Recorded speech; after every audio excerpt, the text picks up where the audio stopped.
आंधी इतनी तेज थी कि कोई भी अपनी आंखें नहीं खोल पा रहा था। आंधी खत्म होने पर जैसे ही तांत्रिक ने आंख खोली, आपी को अपने ठीक सामने खड़ा पाया। आपी किसी तरह घिसट कर चल रही थी। तांत्रिक ने एक मुट्ठी राख आपी की ओर फूंकी तो उसे आपी के ऊपर सवार एक धुएं की आकृति दिखाई पड़ी। तांत्रिक ने अपनी क्रिया प्रारंभ की। उसने अब्बू और अम्मी के हाथों में एक ताबीज बांध दिया और तीसरा ताबीज कुछ देर की साधना के बाद आपी के हाथ पर बांध दिया। दरअसल ये वही समय था जब जिन की शक्तियां क्षीण हो चली थी। रेशम आपी को ताबीज बांधने के बाद उसने आंख बंद करके फिर से अपनी शक्तियों का आवाहन किया। कुछ देर बाद आंख खोलकर उसने बताया कि जिन का तोड़ उसी किताब में है जिसको पढ़कर उसे दूसरी दुनिया से यहाँ बुलाया गया था। हमें वो पुस्तक खोजनी होगी। हवेली के पुस्तक घर में बहुत खोजने के पश्चात तांत्रिक को वह मंत्र पता चल ही गया जिनके माध्यम से जिनको कैद किया जा सकता था या वापस उसके लोक भेजा जा सकता था। आशा की किरण दिखाई ही पड़ी थी कि समय सीमा समाप्त होने के कारण जिनकी शक्तियां लौटने लगी। वो फिर से आपी को अपने नियंत्रण में करने का प्रयास करने लगा। आपी बेतहाशा चीख रही थी, अपने नाखूनों से अपना चेहरा और बाल नोच रही थी। उसके जिस्म से जगह जगह खून रिसने लगा था। अम्मी उसे देखकर गश खाकर कह रही थी। अब्बू सन्न खड़े इस खौफनाक मंजर के गवाह बन रहे थे। तांत्रिक ने जिनको वापस भेजने वाले मंत्र फूंकने शुरू ही किए थे कि मंत्रों की आवाज सुनकर वो क्रोधित हो उठा। आपी ने एक झटके में अपना ताबीज उतार कर दूर फेंक दिया। वो मर्दाना आवाज में गुर्राई। क्रोध में उसकी आंखों से पानी की जगह खून रिसने लगा। इंसान की भांति 2 पैरों पर नहीं, जानवरों की भांति 4 पैरों पर चलते हुए वो एक शिकारी जानवर की भांति तांत्रिक पर लपकी। आपी तांत्रिक के सीने पर चढ़ी हुई थी। उसके मुंह से टूटे फूटे शब्दों में यही सुनाई पड़ रहा था, तू मुझे मेरी इफरित से दूर करेगा, मैं तुझे दुनिया से दूर भेज दूंगा। तांत्रिक को शायद अपना अंत समय दिखाई दे गया था, या शायद वो पहले ही समझता था कि वो यहाँ से जीवित नहीं लौट सकेगा। तब भी उसने आपी के लिए इतना बड़ा खतरा उठाने का जोखिम मोल लिया। तांत्रिक अभी भी अपनी टूटती सांसों के साथ मंत्रोच्चारण कर रहा था। अपनी अंतिम सांस के साथ ही उसने जिन को एक छोटी सी डिबिया में कैद करने का अपना अंतिम मंत्र फूंक ही दिया, किंतु उसे उसके लोक में वापस नहीं भेज सका। आपी निढाल सी एक तरफ लुढ़की पड़ी थी, एक बेजान शरीर की तरह। साथ ही में उस महान तांत्रिक की लाश पड़ी थी। एक और बहुत महत्वपूर्ण वस्तु जो वहाँ मौजूद थी वो थी जिन की डिबिया। अब्बू को कुछ नहीं सूझ रहा था आगे क्या किया जाए। वो दौड़ते हुए चचा के पास गए। चचा ने अपने हिंदू मित्र की सहायता से उस डिबिया को इस कमरे में बंद करके बाहर से मंत्रोच्चारण करके बालाजी महाराज के यहाँ से लाए हुए रक्षा सूत्र से बांध दिया। जिन अब इस कमरे में कैद था। एहतियातन इस कमरे के साथ के सारे कमरे सदा के लिए बंद कर दिए गए। आधी हवेली जिन के लिए छोड़कर बाकी की हवेली में आना जाना होने लगा। और आपकी रेशम आपी, उनका क्या हुआ? जिन तो जा चुका था, किंतु आपी अभी भी बेजान सी पड़ी थी।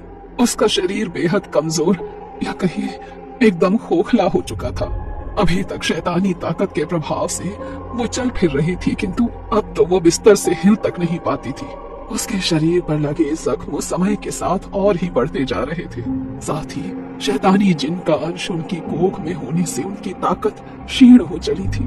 4 रोज तक जीवन और मृत्यु के साथ संघर्ष करने के बाद अंत में उनकी मौत हो गई। आपी की मौत के बाद अम्मी अब्बू बिल्कुल बेसुध हो गए थे। अम्मी तो कई रोज तक खाना ही नहीं खाती थी। लेकिन सबसे बड़ा सत्य यही है कि मरे हुए के साथ मरा नहीं जाता, जीना तो पड़ता ही है।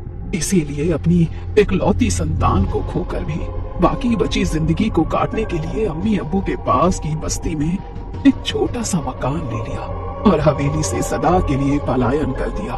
आपी की मौत के ठीक 5 महीने बाद मेरा जन्म हुआ, लेकिन उससे भी अम्मी के निर्जन पड़े मन में कोई हलचल पैदा नहीं हुई।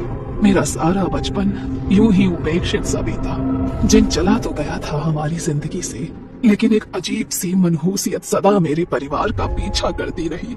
अम्मी अब्बू अपनी जवान बेटी की अपनी आंखों के सामने हुई दर्दनाक मौत को कभी भुला ही नहीं पाए। आप ही के गम में अम्मी मुझे 12 बरस की उम्र में ही छोड़कर अल्लाह को प्यारी हो गई।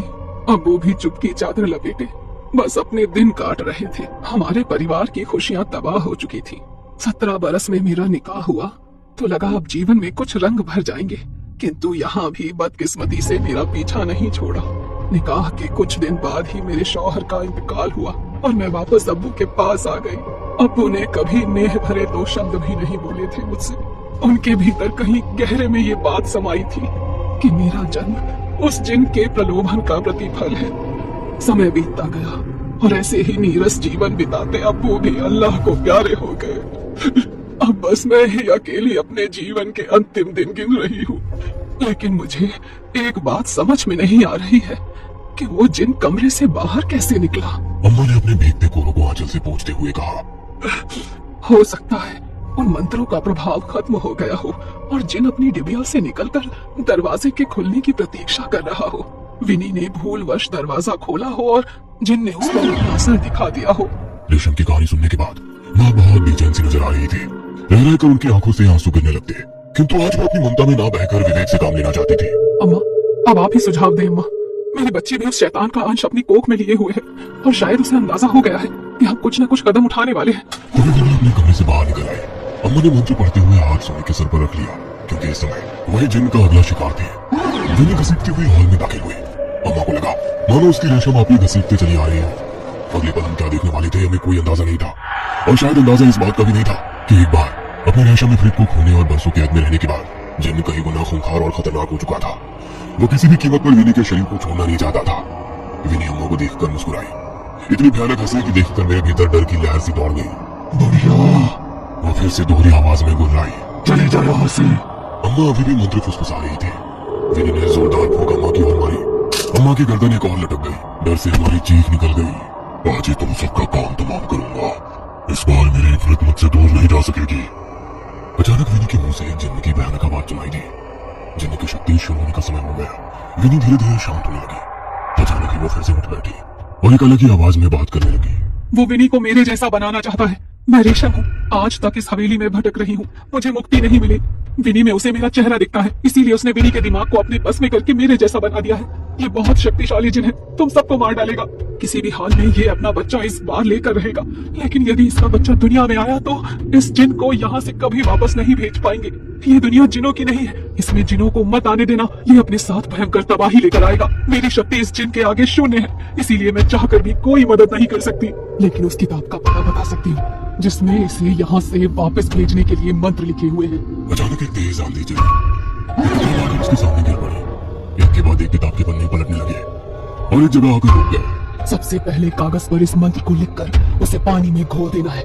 उसके बाद उस पानी से एक गोल घेरा बनाकर आप सभी को उसमें बैठकर इन मंत्रों को एक साथ पढ़ना है।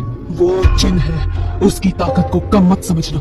वो तुम्हें डराएगा, भ्रमित करेगा, लेकिन तुम अपना नहीं। रेशम के बताया अनुसार माँ ने जल्दी जल्दी एक कागज में उस किताब से देखकर मंत्र लिखे और एक गिलास पानी में उसे घोल दिया।